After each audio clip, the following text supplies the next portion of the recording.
Hindi alam ni Luis de Vera kung anong pakiramdam ang dapat niyang maramdaman. Dapat ay masaya siya. Nakaupo siya sa pinakamataas na palapag ng kanyang corporate building sa Makati, katatapos lang ng isang successful na meeting na magpapasok ng bilyong-bilyong piso sa kanyang kumpanya. Narito siya sa tuktok ng mundo, tulad ng lagi niyang pinangarap. Pero bakit pakiramdam niya, sa kabila ng lahat, ay nag-iisa pa rin siya? Tumingin siya sa bintana, sa daigdig na kinokontrol niya. Nasa ibaba, ang mga tao ay parang maliliit na langgam, abala sa kanilang mga buhay. Nakita niya ang isang maliit na bata na tila nag-iisa sa gitna ng daan. Ang mga mata ng bata ay nakatingin sa taas, diretso sa kanyang opisina. Isang matinding kuryente ang dumaloy sa kanyang katawan. Napakunot ang noo niya.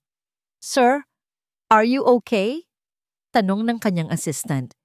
"May kailangan pa po ba kayo?" Hindi sumagot si Luis. Tumingin lang siya sa bata.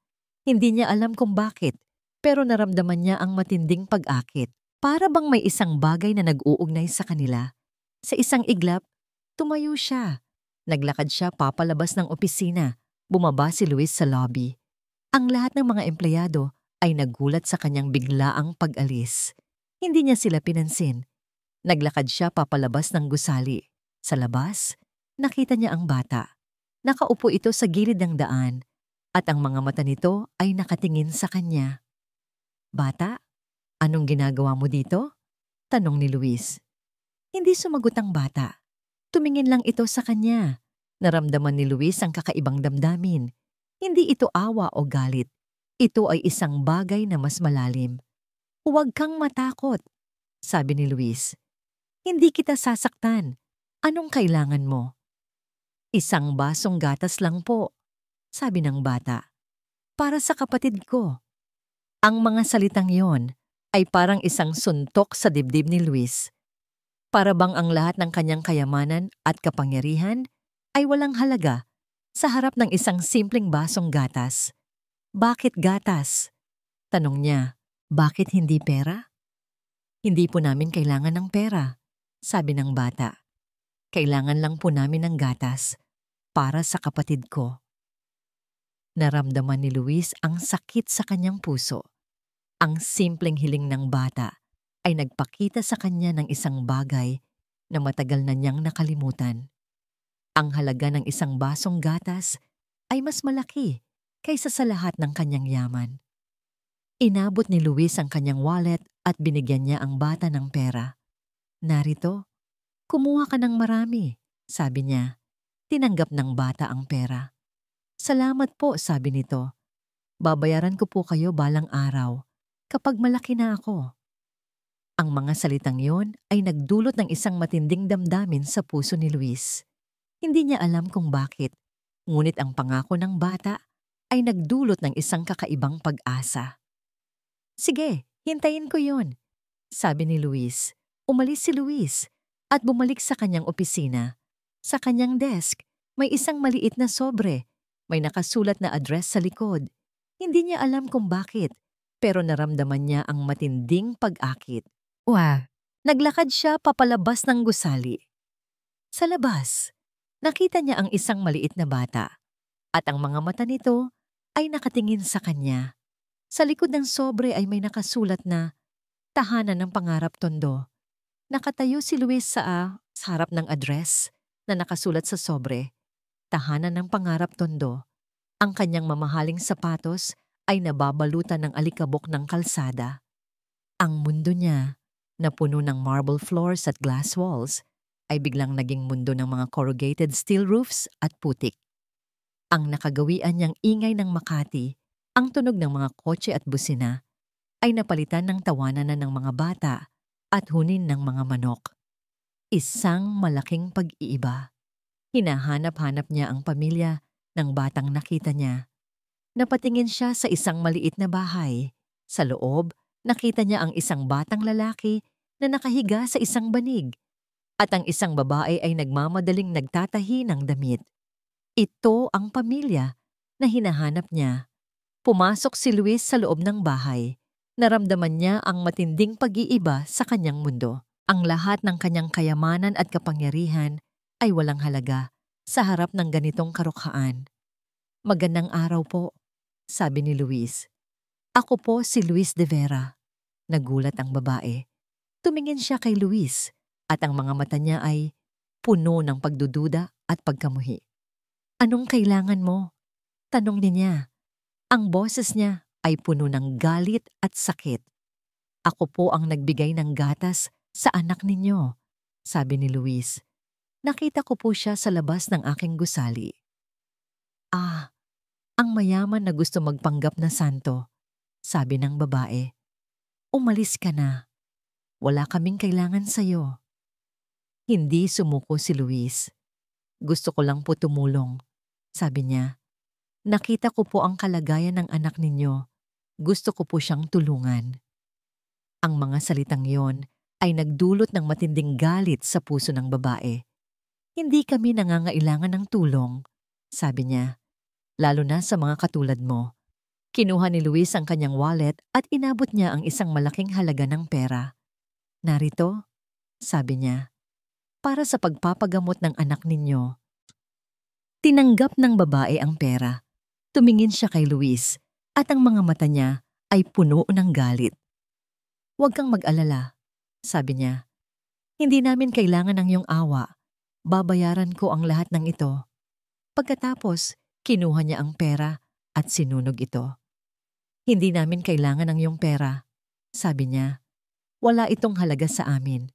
Umalis si Luis at bumalik sa kanyang kotse. Hindi niya maintindihan ang reaksyon ng babae.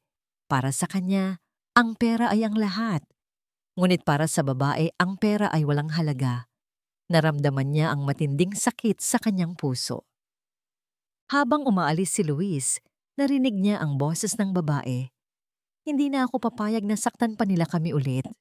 Ang sabi niya. Ang mga salitang yon ay nagdulot ng isang matinding pagdududa sa puso ni Luis. Sino ang sila? At bakit siya may malalim na puot sa mga mayayaman? Ang galit ay parang lason na kumalat sa buong katawan ni Elsa.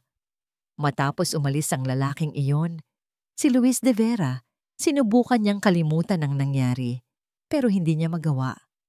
Ang bawat sentimo na ibinigay niya ay parang isang patak ng lason na sumisira sa kanyang puso. Pinunit niya ang mga perang ibinigay ni Luis. Ang bawat piraso ay nagpapaalala sa kanya ng nakaraan. Isang nakaraan na puno ng sakit at pagdurusa. Isang nakaraan na nagdulot ng pagkamatay ng kanyang ina at pag-iwan ng kanyang ama. Bakit? Bulong niya sa sarili. Bakit kailangan pa siyang bumalik? Hindi pa ba sapat ang sakit na binigay nila sa amin? Pumasok si Maya. Nakita niya ang kanyang ina na umiyak. Nay, anong nangyayari? Tanong niya. Hindi sumagot si Elsa. Nagpatuloy siya sa pag-iyak. Hinding-hindi ako magtitiwala sa mga mayayaman, sabi niya. Lahat sila ay walang puso. Niyakap ni Maya ang kanyang ina. Nay, hindi naman po lahat, sabi niya. May mga tao naman po na mabuti. Wala. Sigaw ni Elsa. Lahat sila ay pareho. Gagamitin ka lang nila at iiwanan. Pero Nay, sabi ni Maya, kailangan po natin ang tulong niya. Kailangan po ni Kuya Leo ng gamot. Ang mga salitang yon ay parang isang suntok sa dibdib ni Elsa. Niyakap niya ang kanyang anak. Patawarin mo ako, anak, sabi niya. Hindi ko lang talaga kayang tanggapin ang tulong mula sa kanila. Nay, please, sabi ni Maya, para po kay Kuya Leo. Naramdaman ni Elsa ang matinding sakit sa kanyang puso. Ang kanyang anak ay nagdurusa dahil sa kanyang takot at galit. Nagdesisyon siya. Sige anak, sabi niya. Tatanggapin natin ang tulong niya. Pero may kondisyon. Babayaran natin ang lahat ng ito. Bawat sentimo, bawat butil ng luha, babayaran natin. Kinabukasan, pumunta si Luis sa bahay ni Elsa. Nagulat siya nang makita niya si Elsa na nakangiti. Magandang araw po, sabi ni Elsa. Salamat po sa tulong. Tatanggapin namin ang tulong ninyo. Pero may kondisyon. Anong kondisyon? Tanong ni Luis. Ang lahat ng tulong na ibibigay mo ay ituturing naming utang, sabi ni Elsa. Babayaran namin ang lahat ng ito kapag malaki na ang mga anak ko. Naramdaman ni Luis ang matinding sakit sa kanyang puso. Hindi niya maintindihan ang reaksyon ng babae. Ngunit sa kabila ng lahat, naramdaman niya ang isang bagay na mas malalim. Habang nag-uusap sina Luis at Elsa, biglang dumating si Sofia Valderrama, ang dating kasintahan ni Luis. "Hello, Luis," sabi niya. "May dala akong balita sa'yo. Narinig ko ang tungkol sa iyong bagong proyekto. Kailangan mong maging maingat." Napakunot ang noo ni Luis sa biglaang pagdating ni Sofia. Nakita niya ang mapanlinlang na ngiti sa labi nito. "Sofia, this is not the right time." "Oh, it's always the right time, Luis," sabi ni Sofia. "Lalo na kung may bago kang proyekto, kailangan mong maging maingat." Ang mga salitang iyon ay nagdulot ng isang matinding pagdududa sa puso ni Luis. Ngunit sa halip na sumagot, tumalikod siya at bumalik sa kotse. Alam niyang may tinatago si Sofia at hindi siya papayag na magulo ang buhay ng pamilya Alcantara. Sa sumunod na mga araw, madalas na dumadalaw si Luis sa tahanan ng pangarap. Hindi niya maintindihan kung bakit niya ito ginagawa. Ang kanyang trabaho ay ang lahat para sa kanya. Ngunit sa pagdaan ng panahon, naramdaman niya ang isang bagay na mas malalim. Nalaman niya ang kwento ng pamilya Alcantara. Nalaman niya na si Leo ay may sakit sa puso. Isang araw, pumunta si Luis sa bahay ni Elsa. Nakita niya si Leo na nahihirapang huminga. "Elsa," sabi niya, "kailangan nating dalhin si Leo sa ospital." "Hindi," sabi ni Elsa. "Ayaw kong umasa sa'yo. Ayaw kong magpanggap na mayaman ka." Ang mga salitang iyon ay nagdulot ng matinding sakit sa puso ni Luis. Hindi siya nagpanggap. Nais lang niyang tumulong. Ngunit ang galit ni Elsa ay masyadong malalim. "Elsa, please," sabi niya, "para kay Leo." Ang mga salitang iyon ay nagdulot ng matinding sakit sa puso ni Elsa. Sa huli pumayag siya. "Sige," sabi niya, "pero may kondisyon. Babayaran namin ang lahat ng ito." Niyakap ni Luis si Elsa. Sa sandaling iyon, naramdaman niya ang isang bagay na mas malalim. Ang pagmamahal ni Elsa para sa kanyang mga anak ay ang lahat. At sa unang pagkakataon, naramdaman niya ang isang bagay na mas malalim kaysa sa pera. Sa ospital, habang naghihintay sila sa resulta ng pagsusuri, nag-usap sina Luis at Elsa.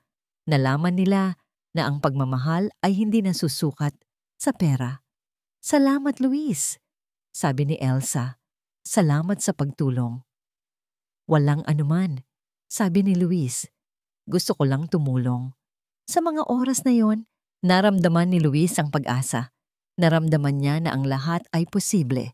At sa unang pagkakataon, naramdaman niya ang pagmamahal. Habang nag-uusap sina Luis at Elsa, isang tawag ang natanggap ni Luis, si Sofia. "Luis," sabi niya, "nakita ko ang resulta ng background check. Alam mo ba kung sino ang tatay ng babaeng yan?" Hindi pa man natatapos ang kanilang pag-uusap ni Luis sa ospital, biglang may naririnig siyang boses na nagpatindig sa kanyang balahibo. "Magandang araw, Hija," sabi ng isang babae na nakatayo sa kanilang tabi. Napakaganda niya, pero ang kanyang mga mata ay walang emosyon. "Ako si Sofia Valderrama. Handa ka bang malaman ang totoong pagkatao ng lalaking ito?" Bago pa makasagot si Elsa, sinabi ni Sofia na, "Luis, I've already set a background check for this family. You should be careful." Nagulat si Luis. Tumingin siya kay Sofia at ang mga mata niya ay puno ng galit. "Sofia, umalis ka na," sabi niya. "Hindi," sabi ni Sofia. Kailangan malaman ng babaeng ito ang totoo. Hinila ni Luis si Sofia papalayo. Pero huli na ang lahat. Nagtanim na si Sofia ng pagdududa sa puso ni Elsa. Nagsimulang gumuho ang kanyang mundo. Nagsimulang mag-alinlangan si Elsa sa tunay na motibo ni Luis. Posible bang ginagamit lang siya ni Luis para sa isang laro? Posible bang hindi siya nagbabago? "Luis," sabi ni Elsa, "mag-usap tayo." Nagpunta sila sa isang tahimik na lugar sa ospital. "Sino ang babaeng iyon?" tanong ni Elsa. "At ano ang ibig niyang sabihin sa sinasabi niya?" Hindi sumagot si Luis. Tumingin lang siya kay Elsa. Sagutin mo ako, Luis! Sigaw ni Elsa. Ginamit mo lang ba ako? Ginamit mo lang ba ang mga anak ko para magpanggap na mabuti ka? Hindi, Elsa. Sabi ni Luis, hindi ganoon ang nangyayari. Huwag kang magsinungaling sa akin. Sigaw ni Elsa. Alam ko na ang mga katulad mo. Ginagamit lang ang mga mahihirap para sa kanilang sariling kapakinabangan. Ang mga salitang iyon ay parang isang suntok sa dibdib ni Luis. Hindi niya maipaliwanag ang kanyang sarili. Naramdaman niya ang matinding sakit sa kanyang puso. Hindi mo ako naiintindihan, Elsa, sabi ni Luis. Naiintindihan ko, sabi ni Elsa. Naiintindihan ko ang lahat. Umalis ka na, Luis. Huwag ka nang bumalik. Hindi na kita kailangan. Hindi sumagot si Luis. Tumingin lang siya kay Elsa. Hindi siya gumalaw. Tumalikod si Elsa at tumakbo papalayo. Naramdaman niya ang matinding sakit sa kanyang puso. Naramdaman niya na ang kanyang takot ay nagiging katotohanan. Umuwi si Elsa. Sa kanyang bahay naghahanap siya ng isang bagay na makakapagbigay sa kanya ng sagot. Sa ilalim ng kanyang kama, nakita niya ang isang lumang kahon. Binuksan niya ito. Sa loob, may nakita siyang isang lumang litrato. Sa loob ng kahon, may nakita siyang isang lumang litrato. Ito ay litrato ng kanyang ina. Pero may isang bagay na nagpatigil sa kanyang paghinga. Katabi ng kanyang ina ay isang batang lalaki na kasing edad ni Luis. At sa likod ng litrato ay may nakasulat, "Para kay Luis, ang aming munting anak." Ang mga salita ni Sofia ay nagpaikot sa isipan ni Luis. Sino ang tatay ng babaeng iyan? Tila ba may alam si Sofia na hindi niya alam? Isang bagay na konektado sa pamilya Alcantara na nagpaliwanag sa tindi ng puot ni Elsa. Umuwi si Luis at sa halip na magpahinga, nagtungo siya sa library ng kanilang mansyon, sa lugar kung saan matatagpuan ang mga personal na gamit ng kanyang yumaong ama. Matapang niyang nilapitan ng kanyang ina. "Ma, may kailangan akong itanong sa iyo," sabi ni Luis. "Sino si Elena? May kilala ba kayong Elena?" Ang mukha ng kanyang ina ay biglang nagbago, nagtago ang lahat ng emosyon. "Walang Elena, anak," sabi niya. "Anong sinasabi mo?" "Huwag kang magsinungaling, ma," sabi ni Luis. "Alam kong may tinatago kayo. May nakilala ba si Papa bago kayo ikasal?" Ang kanyang ina ay tumalikod. "Hindi ko maintindihan ang mga tanong mo. Luis, hindi na siya nabubuhay. Hayaan na natin ang nakaraan." Pero hindi siya sumuko. Naramdaman ni Luis na may malaking bagay na nagtatago sa likod ng pagkatao ng kanyang ama. Naghahanap siya ng mga lumang gamit at dokumento. Sa ilalim ng kanyang desk, natagpuan niya ang isang lumang kahon. Sa loob, may isang lumang diary. Binuksan niya ang diary at nagsimulang magbasa. Ang diary ay puno ng mga alaala ng kanyang ama. Sa mga pahina, nakita niya ang mga salita ng pagmamahal para sa isang babae na nagngangalang Elena. Ang bawat pahina ay nagpapakita ng kanyang pagmamahal sa babaeng iyon. Sa dulo ng diary, may isang litrato. Ito ay litrato ng kanyang ama at isang babae. Siya ay maganda at ang kanyang mukha ay kasing edad ni Elsa. Ang kanyang mata ay puno ng pagmamahal. Siya ay si Elena, ang ina ni Elsa. Nagsimulang gumuho ang mundo ni Luis. Naramdaman niya ang matinding sakit at pagdududa. Hindi niya alam kung ano ang dapat niyang gawin. Ang lahat ng kanyang paniniwala ay nababalot ng mga kasinungalingan. Biglang bumukas ang pinto. Si Sofia. "Luis," sabi niya, "nakita mo na ba ang totoo?" Hindi sumagot si Luis. Tumingin lang siya kay Sofia. "Hindi ko akalain na mahahanap mo ang diary," sabi ni Sofia. "Ang tatay mo at ang nanay ni Elsa ay dating magkasintahan. Ang di kilalang litrato ay ang katibayan." Ang mga salitang yon ay parang isang suntok sa dibdib ni Luis. Hindi niya maipaliwanag ang kanyang sarili. Ang lahat ng kanyang paniniwala ay nababalot ng mga kasinungalingan. Habang nag-uusap sina Luis at Sofia, May nakita si Luis sa ilalim ng desk. Ito ay isang sobre na may nakasulat na secret will. Ang sobreng may nakasulat na secret will ay nanginginig sa kamay ni Luis. Naramdaman niya ang matinding pagdududa. Hindi niya alam kung ano ang dapat niyang gawin. Ang kanyang ama ay namatay at ang kanyang lihim ay mag-iiwan ng malaking epekto sa kanyang buhay. Luis, you should open it, sabi ni Sofia. Alam mo ba kung ano ang laman ng sobre na yan? Alam ko. Sinasabi ko sa iyo, ang lahat ng iyong paniniwala ay magbabago.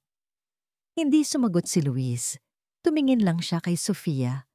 Ang mga salita ni Sofia ay puno ng pagkamuhi at puot. Hindi niya maintindihan kung bakit. Hindi ko alam kung anong nangyayari sa iyo, Sofia, sabi ni Luis. Pero kung ano man ang iyong plano, hindi ito magtatagumpay. Hindi ko hahayaan na maging bahagi ka ng buhay ko. Naglakad si Sofia papalabas ng opisina. Naramdaman ni Luis ang matinding sakit at pagdududa. Hindi niya alam kung ano ang dapat niyang gawin. Narinig niya ang tunog ng kanyang cellphone. Ito ay mula sa ospital. Si Leo ay nasa matinding kalagayan. Ang kanyang puso ay nasa panganib. Luis, bumalik ka na, sabi ng nurse sa telepono. Kailangan ka ni Leo.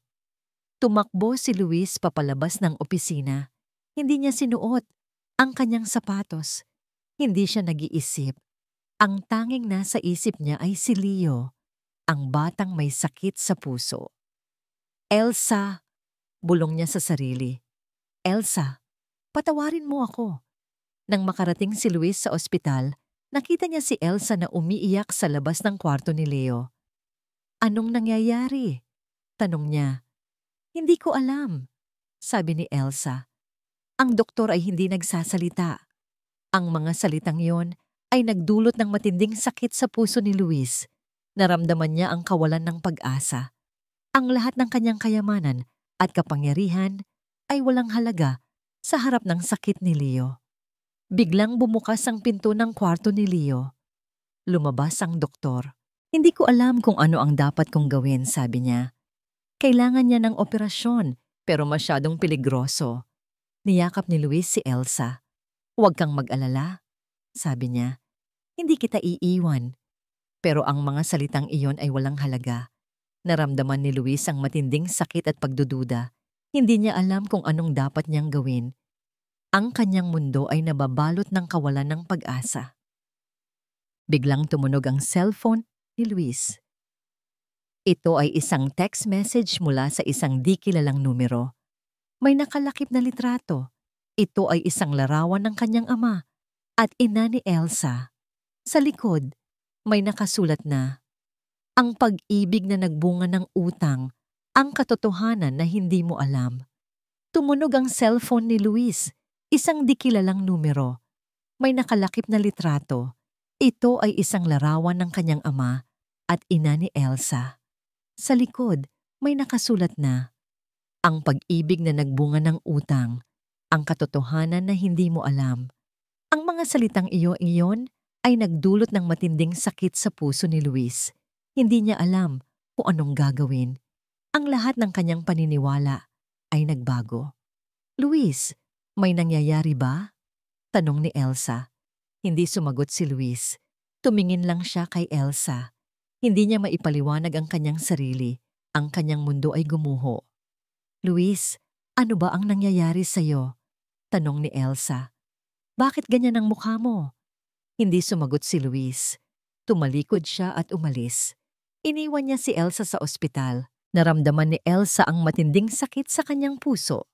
Naramdaman niya na ang kanyang takot ay naging katotohanan. Sa tahanan ng pangarap, nagsimulang umulan ng malakas. Ang baha ay nagsimulang tumaas. Ang tubig ay pumasok sa kanilang bahay. Si Leo ay nasa matinding kalagayan. Ang kanyang puso ay nasa panganib. Nay, anong gagawin natin? Tanong ni Maya. Huwag kang mag-alala, anak, sabi ni Elsa. Kailangan nating umakyat sa bubong. Doon tayo maghintay. Umakyat sila sa bubong ng kanilang bahay. Ang tubig ay patuloy na tumataas. Si Leo ay nahihirapang huminga. Naramdaman ni Elsa ang matinding takot. Hindi niya alam kung ano ang dapat niyang gawin. Biglang tumunog ang cellphone ni Elsa. Ito ay isang text message mula sa isang di kilalang numero. Nasa tahanan ng pangarap na ang iyong ama. Ang mga salitang yun ay nagdulot ng matinding pagkabigla sa puso ni Elsa. Hindi niya maintindihan kung ano ang nangyayari. Narinig niya ang tunog ng isang sasakyan. Ito ay kotse ni Luis. Hindi siya makapaniwala. Si Luis ay dumaan sa baha para sa kanila. Ang kanyang mamahaling kotse ay nababalutan ng putik. Luis, anong ginagawa mo dito? Tanong ni Elsa. Hindi ko kayo iiwan, Elsa, sabi ni Luis. Hindi ko hahayaan na mag-isa kayo. Ang mga salitang iyon ay nagdulot ng matinding pag-asa sa puso ni Elsa. Sa gitna ng baha, nagkaisa sila. Tumulong si Luis na dalhin si Leo sa kotse. Sa sandaling iyon, naramdaman nila ang pagmamahal. Sa loob ng kotse, habang naglalakbay sila sa gitna ng baha, biglang bumalik ang kuryente sa tahanan ng pangarap. Narinig ni Elsa ang tinig ng kanyang ama na nagsasabing, "Huwag kang matakot, anak. Narito na ako." Sa loob ng ospital, ang oras ay tila bumagal.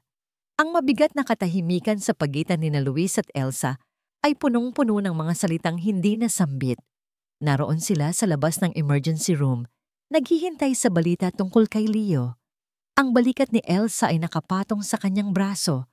Ang bawat hininga niya ay mabigat at puno ng pag-aalala. Sa kauna-unahang pagkakataon, hindi naramdaman ni Luis ang pagmamalaki sa kanyang sarili. Naramdaman niya ang isang bagay na mas malalim. Naramdaman ni Luis ang isang bagay na mas malalim. Niyakap niya si Elsa. "Huwag kang mag-alala, Elsa," bulong niya. "Hindi kita iiwan." Hindi sumagot si Elsa. Niyakap lang niya si Luis. Ang kanyang mga luha ay bumuhos. "Hindi ko alam kung anong nangyayari," sabi ni Luis.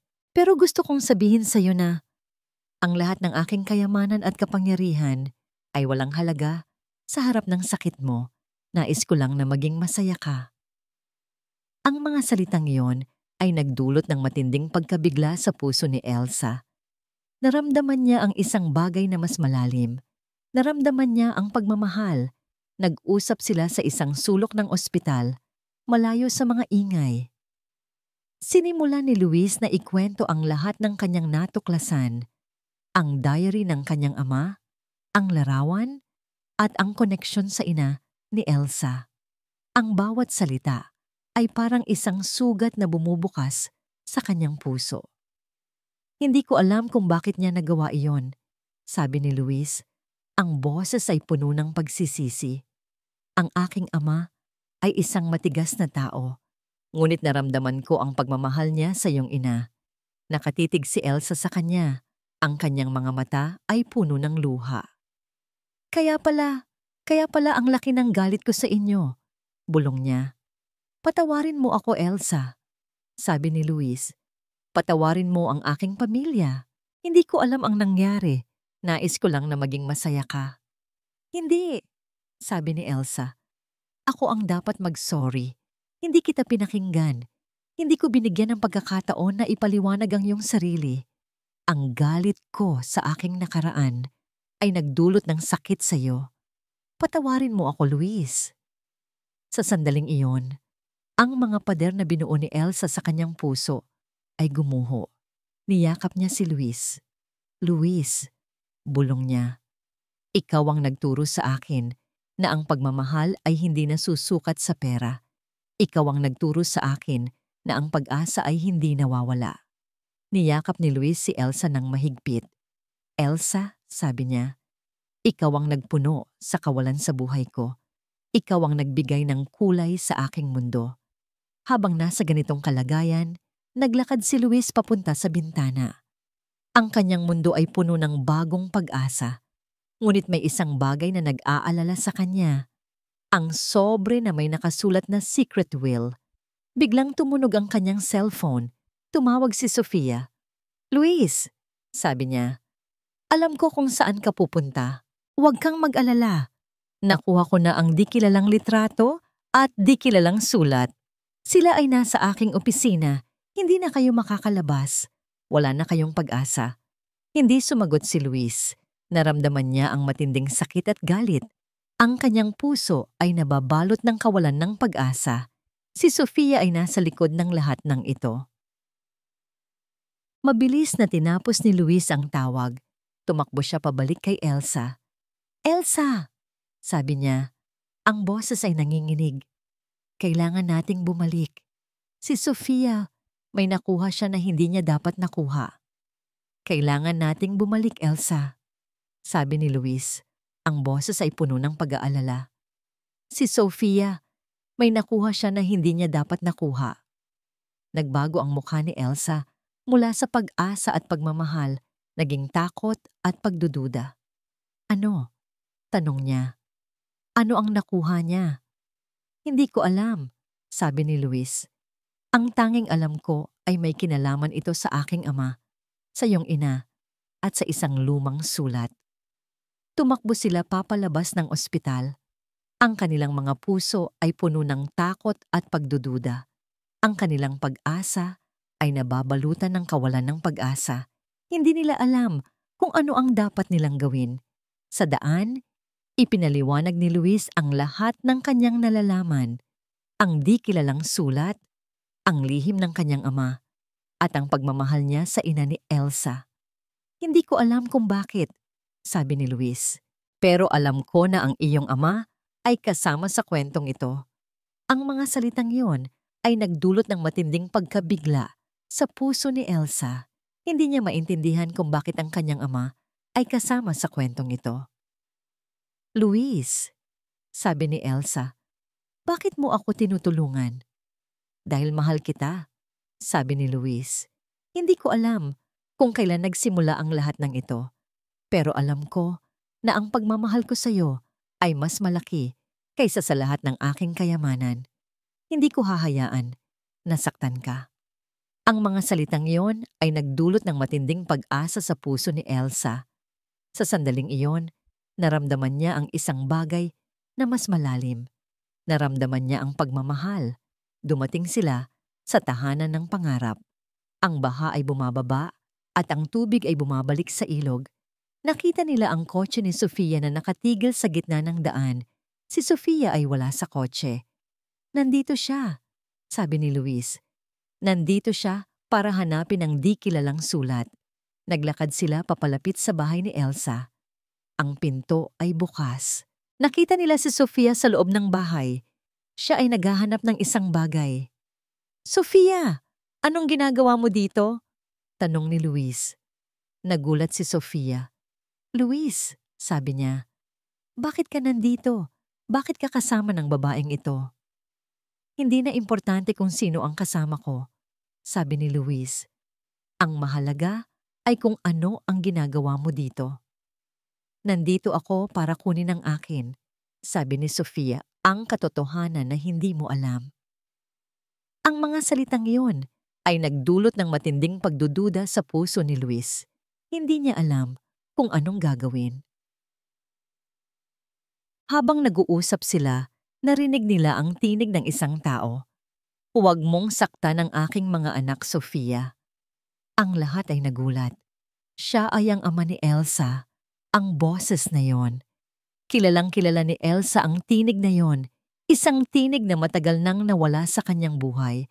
Handa na siyang umiyak. Tumakbo siya papalapit sa ama. "Tay?" Bulong niya, ang kanyang mga mata ay puno ng luha. "Buhay ka?" "Anak," sabi ng ama, "patawarin mo ako. Hindi ko kayo iniwan. Pinoprotektahan ko lang kayo sa lahat ng ito." Ang mga salitang iyon ay nagdulot ng matinding pagkabigla sa puso ni Elsa. Naramdaman niya ang matinding sakit at pagdududa. "Luis, ano ang nangyayari?" tanong ni Elsa. "Hindi ko alam," sabi ni Luis. "Ang alam ko lang ay ang iyong ama ay kasama sa lahat ng ito." Tumalikod si Luis at naglakad papalapit kay Sofia. "Sofia," sabi niya, "ano ang ginawa mo? Bakit mo kami pinaglaruan?" "Hindi mo ba naiintindihan, Luis?" sabi ni Sofia. "Hindi ito laro. Ito ay paghihiganti." Ang tatay mo ang nagdulot ng sakit sa aking pamilya. Ang lahat ng ito ay para sa kanya. Ang mga salitang yun ay nagdulot ng matinding pagkabigla sa puso ni Elsa. Hindi niya maintindihan kung bakit. Anak, sabi ng ama ni Elsa, patawarin mo ako. Ang aking ina ay nagdulot ng sakit sa inyo. Hindi ko sinasadya na mangyari ito. Ang mga salitang yon ay nagdulot ng matinding sakit sa puso ni Elsa. Niyakap niya ang kanyang ama. Tay, bulong niya. Bakit mo ginawa iyon? Anak, sabi ng ama ni Elsa, ang lahat ng ito ay para sa iyo. Ang mga salitang yon ay nagdulot ng matinding pagkabigla sa puso ni Luis. Hindi niya maintindihan kung bakit. Ang lahat ng kanyang paniniwala ay nagbago. Luis, sabi ni Elsa, kailangan nating bumalik sa tahanan ng pangarap. Ang di kilalang sulat ay gawa-gawa ni Sofia. Ang mga salitang yon ay nagdulot ng matinding pagkabigla sa puso ni Luis. Hindi niya maintindihan kung bakit. Habang naglalakbay sila sa tahanan ng pangarap, nag-usap sina Luis at Elsa. Nalaman nila na ang di kilalang sulat ay gawa-gawa ni Sofia para sirain ang kanilang pagmamahal. Sa huli, nag-usap sila at nalaman nila ang lahat ng nangyari. Ang kanilang pagmamahal ay nagdulot ng pag-asa. Naramdaman ni Luis ang matinding pag-iisa. Ang lahat ng kanyang kayamanan at kapangyarihan ay walang halaga. Ang kanyang mundo ay nababalutan ng kawalan ng pag-asa. Wala si Elsa, ang babaeng nagturo sa kanya na ang pag-ibig ay mas mahalaga kaysa sa pera. Nakatayo si Luis sa harap ng isang malaking conference.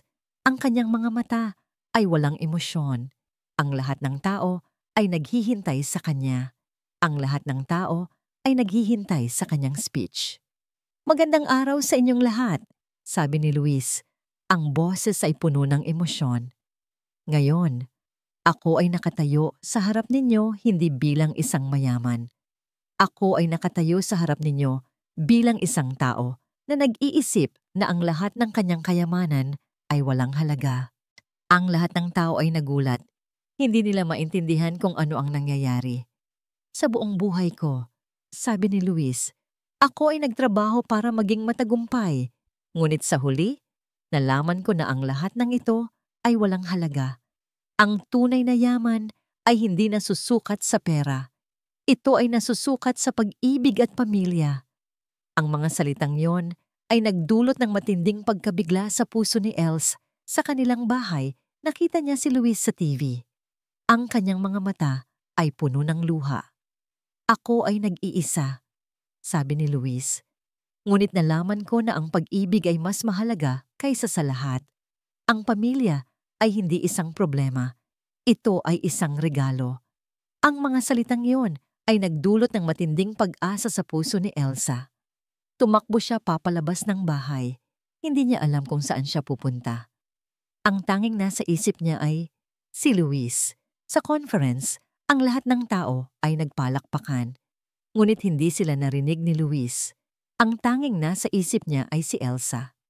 Naglakad siya papalabas ng stage. Narinig niya ang kanyang cellphone. Isang text message mula sa isang di kilalang numero. Huwag kang mag-alala, Luis. Nandito na ako. Hindi kita iiwan. Ang mga salitang yon ay nagdulot ng matinding pag-asa sa puso ni Luis. Naramdaman niya ang isang bagay na mas malalim. Naramdaman niya ang pagmamahal. Tumakbo si Luis papalabas ng conference. Nakita niya si Elsa na naglalakad sa daan. Ang kanilang mga mata ay nagtagpo. Nag-umpisa si Elsa na tumakbo papalapit kay Luis. Tumakbo si Elsa papalapit kay Luis. Ang kanyang mga mata ay puno ng luha. Ang kanyang puso ay puno ng pag-asa. Sa sandaling iyon, ang lahat ng kanilang mga nakaraan, ang lahat ng kanilang mga sugat ay nawala. Ang tanging nasa isip nila ay ang kanilang pagmamahal. Niyakap ni Luis si Elsa ng mahigpit. Elsa, sabi niya, hindi ko na kailangan ang aking kayamanan. Ang kailangan ko lang ay ikaw. Ikaw ang aking pamilya. Luis, sabi ni Elsa, patawarin mo ako. Hindi ko dapat sinayang ang oras. Hindi ko dapat hinayaan na ang nakaraan ay magdulot ng sakit sa atin. Ang mga salitang iyon ay nagdulot ng matinding pag-asa sa puso ni Luis. Naramdaman niya ang isang bagay na mas malalim. Naramdaman niya ang pagmamahal. Naglakad sila sa tahanan ng pangarap. Nakita nila si Maya at Leo. Ang kanilang mga mukha ay puno ng kaligayahan. "Mama, Papa," sabi ni Maya. "Anak," sabi ni Elsa, "narito na ang iyong ama." Ang mga salitang iyon ay nagdulot ng matinding pag-asa sa puso ni Luis. Naramdaman niya ang isang bagay na mas malalim. Naramdaman niya ang pagmamahal. Sa sumunod na mga araw, nagpakasal sina Luis at Elsa. Ang kanilang kasal ay simple, ngunit puno ng pagmamahal. Ang kanilang mga pamilya ay nagkaisa. Ang kanilang mga sugat ay gumaling. "Luis," sabi ni Elsa, "salamat sa lahat. Salamat sa pagturo sa akin na ang pag-ibig ay mas mahalaga kaysa sa lahat." "Elsa," sabi ni Luis, "salamat sa pagturo sa akin na ang pag-asa ay hindi nawawala. Ikaw ang aking pamilya." Ang kanilang pamilya ay lumaki. Si Maya at Leo ay lumaki na may pagmamahal. Sila ay nagbigay ng kulay sa mundo ni Luis. Sila ay nagbigay ng pag-asa sa mundo ni Elsa. Sa huli, ang kwento ni Luis at Elsa ay isang kwento ng pag-ibig. Isang kwento ng pag-asa. Isang kwento ng pagpapatawad. At sa huli, isang kwento ng pamilya. Pagkini, ang huling salita ni Luis sa kanya ay, "Elsa, ikaw ang aking pamilya." At dito nagtatapos ang kwento ni na Luis at Elsa. Salamat sa iyo na nagbasa at nakiisa sa bawat kabanata ng kwentong ito. Bawat pahina na iyong binuksan ay naging bahagi ng aming paglalakbay. Mula sa simula, nang makilala natin si Luis, isang taong mayaman, ngunit salat sa pagmamahal, hanggang sa matagpuan niya si Elsa, isang babaeng may malalim na sugat mula sa nakaraan. Ang kanilang kwento ay hindi madali. Puno ito ng pagsubok, pagdududa, at mga lihim na pilit tinatago. Ngunit sa bawat hamon, napatunayan nating ang tunay na pag-ibig ay hindi natitinag.